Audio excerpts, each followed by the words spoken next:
Hi, I'm John Green. This is Crash Course U.S. History, and today we finally get to talk about sex. Also some other things. Today we're going to discuss religious and moral reform movements in 19th century America, but I promise there will be some sex. Mr. Green, is it going to be about real sex, or is it going to be about people who are obsessed with not having sex? You got me there, me from the past. But how and whether we scootily poop ends up saying a lot about America, and also people in general.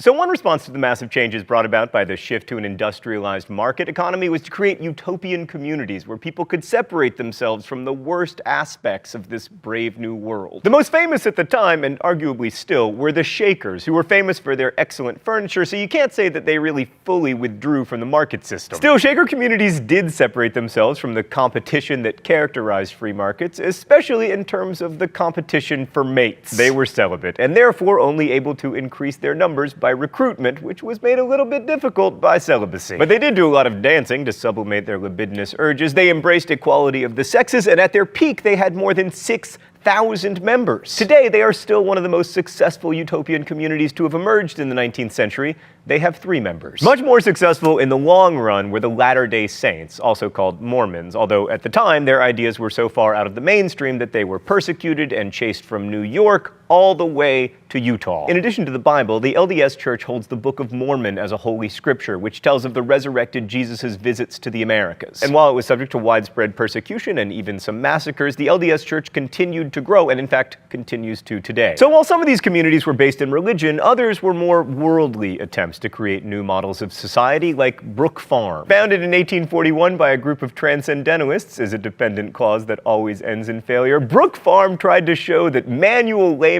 and intellectual engagement could be successfully mixed. This community drew on the ideas of the French socialist Charles Fourier, who, as you may recall from Crash Course World History, believed, no joke, that socialism would eventually turn the seas into lemonade. And much like Fourier's planned communities, Brook Farm did not work out, largely because, and I can say this with some authority, writers do not enjoy farming. Nathaniel Hawthorne, for instance, complained about having to shovel horse manure, but if he'd only kept shoveling horse manure, he might not have shoveled the Blythedale romances onto an unsuspecting reading public. I'm sorry, Nathaniel Hawthorne, I do like The Scarlet Letter, but I feel like the only reason you're read is because you were like the only author in pre-Civil War America. So either we had to pretend that America began with Huck Finn's Journey on the Mississippi, or else we're stuck with you. It was just like you, Thomas Paine, Mary Rowlandson, a bunch of printed sermons, and James Fenimore Pooper. Anyway, the most utopian of the utopian communities were set up at Utopia, Ohio, and Modern Times, New York by Josiah Warren. Everything here was supposed to be totally unregulated and voluntary, including marriage, which, as you can imagine, worked out brilliantly. But without any laws to regulate behavior, Warren's communities were individualism on steroids, so they collapsed spectacularly and quickly. But these utopian communities were relatively rare. Many more 19th century Americans participated in efforts to reform society rather than just withdraw from it. And behind most of those reform movements was religion, particularly a religious revival called the Second Great Awakening. This series of revival meetings reached their height in the 1820s and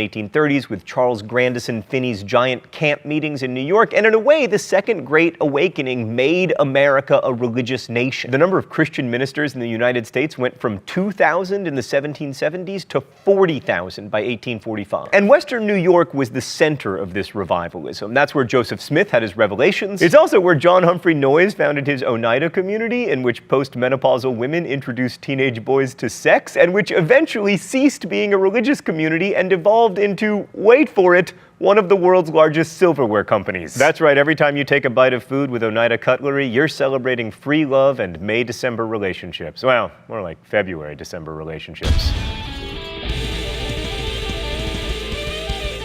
So yes, religious fervor burned so hot in upstate New York that it became known as the Burned Over District, and New York remains the heartland of conservative Christianity to this day. Or not. The awakening stressed individual choice in salvation and a personal relationship with Jesus Christ, and it was deeply influenced by the market revolution. So while many preachers criticized the selfish individualism inherent in free market competition, there was sort of a market for new religions and preachers who would travel the country drumming up business. Awakening ministers also preached the values of sobriety, independence, industry and self-discipline, which had become the essence of both the market economy and the impulse for reform. There are 3 points I want to make about the religious nature of all these 19th century reform movements. First, it was overwhelmingly Protestant. Like all these new religions were Protestant denominations, which meant that they wouldn't have a lot of appeal to immigrants from Ireland and Germany who started to pour into the United States in the middle of the 19th century because A, those people were mostly Catholic, and B, reasons we'll get to momentarily. Secondly, many of these reformers believed in perfectionism, the idea that individuals and society were capable of unlimited improvement. And third, many of the reform movements were based ultimately on a different view of freedom than we might be used to. And this is really important to understand. For 19th century reformers, freedom was the opposite of being able to do whatever you wanted, which they associated with the word license. They believed that true freedom was like an internal phenomenon that came from self-discipline and the practice of self-control. Essentially, instead of being free to drink booze, you would be free from the temptation to drink booze. According to Philip Schaff, a minister who came to Pennsylvania in the 1840s, true national freedom in the American view is anything but an absence of restraint. It rests upon a moral groundwork, upon the virtue of self-possession and self-control in individual citizens. Members of the fastest growing Protestant denominations, like Methodists and Baptists, were taught that it wasn't enough to avoid sin themselves. They also needed to perfect their communities.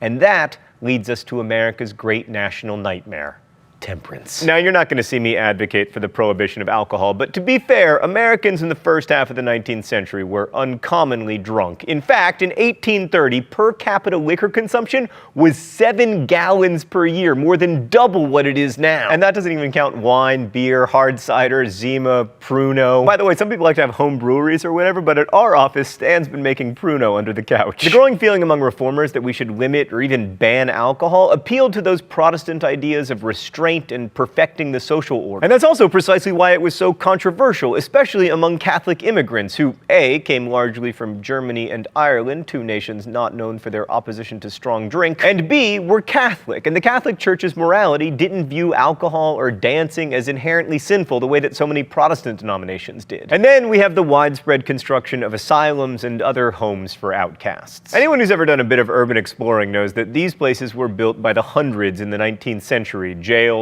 poorhouses, asylums for the mentally ill, and while they might not seem like places of freedom, to reformers they were. Remember, freedom was all about not having the choice to sin so you could be free of sin. Bear in mind, of course, that the crusading reformers who built these places usually chose not to live in them. And speaking of places you're forced to go, regardless of whether you want to, the mid-19th century saw the growth of compulsory state-funded education in the United States. These new schools were called common schools, and education reformers like Horace Mann hoped that they would give poor students the moral character and body of knowledge to compete with upper-class kids. And that worked out great. Just look where we are on the Equality of Opportunity Index. Now, this may seem like an obvious win for all involved, but many parents opposed common schools because they didn't want their kids getting moral instruction from the government. That said, by 1860, all northern states had established public schools, but they were far less common in the South, where the planter class was afraid of education falling into the wrong hands, like, for instance, those of poor whites, and especially slaves. Which brings us to abolition. Let's go to the thought bubble. Abolitionism was the biggest reform movement in the first half of the 19th century, probably because, sorry, alcohol and fast dancing, slavery was the worst. In the 17th and 18th centuries, the only challengers to slavery were slaves themselves, free blacks, and Quakers. But in the early 19th century, colonizationists began to gain ground.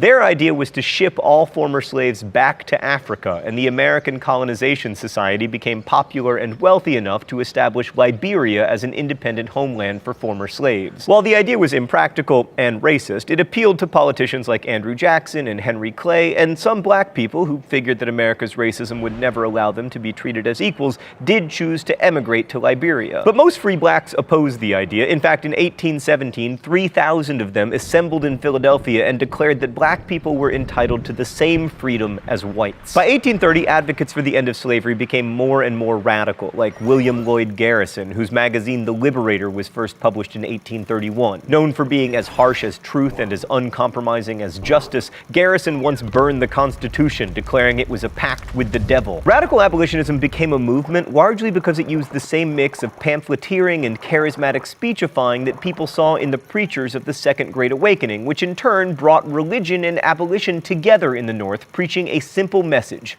slavery was a sin.